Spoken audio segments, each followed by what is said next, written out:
O Gente.com volta. Hoje o nosso convidado é o francês Ronan Querres, que se mudou para o Brasil há 3 anos e está aqui fazendo cursos sobre vinhos, a partir da curiosidade dos brasileiros. Bom, o que torna um vinho um bom vinho? Quais são as características, do que depende, na verdade, um bom vinho? Já que a sua família tem vinhedo, você tem experiência para falar isso. Na verdade, o que a gente busca quando fazemos um vinho é de ter um vinho que vai ter uma certa intensidade, quer dizer, um bom gosto, que vai ter uma certa complexidade, ter aromas diferentes, vamos conseguir identificar aromas finos dentro do vinho. O que é um E, aroma fino? é, Eu vou tipo, começar a te fazer não, pergunta difícil aqui, porque os não é termos que difícil, quer envolvem o dizer, vinho são você sabe, às curiosos. vezes você vai ver um programa na televisão, o cara vai dizer, esse vinho tem um cheiro de pera, de abacaxi, São os, aham, os de aromas melão, frutados. aromas frutados. Ou se fosse um vinho tinto, amora, ameixa, cereja, morango. Mas de onde que vem? Vem porque no momento da fermentação, o vinho, ele vai fabricar centenas de moléculas aromáticas diferentes, que não existem dentro do próprio suco. Então, esta transformação, ela vai liberar moléculas que são aquelas que dão o gosto das frutas. Então, é assim que a gente vai achar. E depois, isso vai nos ajudar, e por isso justamente que é interessante de aprender a degustar, porque você vai conseguir a identificar alguns aromas e você vai conseguir a poder entrar mais na fineza do vinho. Então, finalmente, é isso. Buscamos um vinho intenso, complexo, quer dizer, com aromas diversos, e persistente, que vai ficar na boca um bom tempo, e isso que também faz os critérios de qualidade do bom vinho. Por exemplo, tem a ver da gente, quando está tomando vinho, ficar um pouco com o vinho aqui na boca, não Uhum. engolir logo, Não para engolir você logo. sentir. Sim, você Dá vai umas dar. dicas aí para Sim. gente. Não, primeiro a coisa mais interessante, e não é uma coisa só para se achar assim. Hã, A coisa mais interessante é de ter um exame olfativo muito detalhado, porque sentir o sentir. aroma. Por quê? Porque se você coloca o vinho na boca logo, ele vai, você vai perder uma parte da fineza, porque o nosso nariz, ele é mais fino, ele consegue detectar, a achar aromas que não existe dentro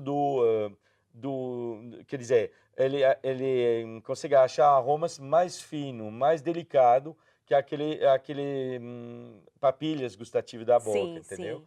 Então, finalmente, é por isso que vale a pena de dar um tempinho e cheirar bem o vinho para sentir coisas mais finas. E depois você pode colocar na boca e deixar na boca, usar todas as papilhas, que seja do lado, debaixo da língua, todos os lugares da Por boca isso que pode. muitas vezes a degustação é às cegas, para que você possa usar o máximo possível Hum, de um só sentido. Então, o que que é? Não, são duas coisas diferentes. Hã. Não, o que que chamamos de degustação às cegas quer dizer. Até para não saber que vinho você está tomando, É, né, isso lógico. mesmo. Isso é primeiro para se concentrar, porque totalmente a cega eu acho que é uma tristeza, porque o vinho é uma cor, é um aspecto A brilhante, densidade é. dá para ver já na taça algumas coisas.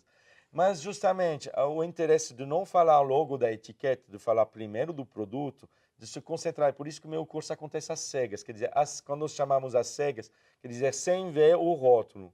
E assim, as pessoas vão se concentrar sobre o próprio produto. E a gente vai conversar sobre isso. E só depois que vamos explicar qual é a região, qual é a uva, tudo Ah, isso. sim. Então, assim, a gente vai ficar bem no. Não vamos saber qual é o preço logo. Primeiro, vai ser um esforço de sentir, cheirar o produto e de gostar ou não.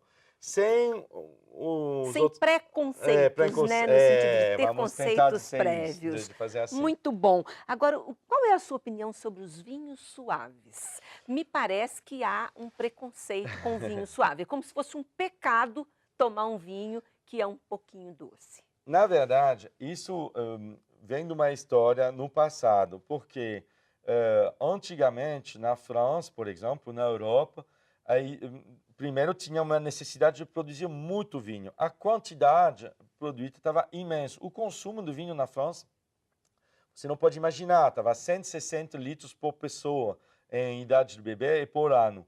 E, quer dizer, estava muito mais que o consumo do Brasil de cerveja de hoje. Só que tinha qualidade muito ruim dentro desse consumo geral. E para mascarar alguns defeitos do vinho, algumas pessoas colocavam açúcar para... Você pode tentar em casa. Você pega um vinho ruim, coloca açúcar, já vai se Já vai melhorar ser logo. mais Vai digerível. aceitável. E na França também tem algumas... O princípio, por exemplo, do nosso aperitivo mais famoso, que é o Kir. O vinho branco com creme de cassis. Kir é o nome do prefeito da cidade de Dijon, que é a capital da, Sim. da Borgonha. Borgonha. Então, finalmente,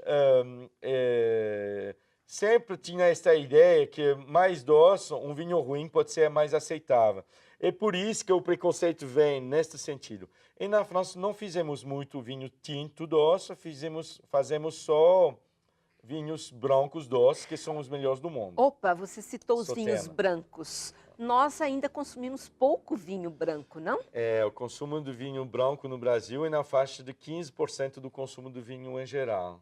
É muito pouco, porque o vinho branco seria muito adaptado no clima do Brasil, do verão, Tropical, principalmente. verdade? Então, eu acho que tem como melhorar este conhecimento do vinho branco. E nos meus cursos brasileiros, quando eles têm a ocasião de degustar vinhos brancos, eles gostam. E uma descoberta. Só que tem que fazer um trabalho de divulgação sobre isso. Eu acho que tem espaço por isso. O vinho E os branco. vinhos coloniais, que são tão comuns aqui no sul do país?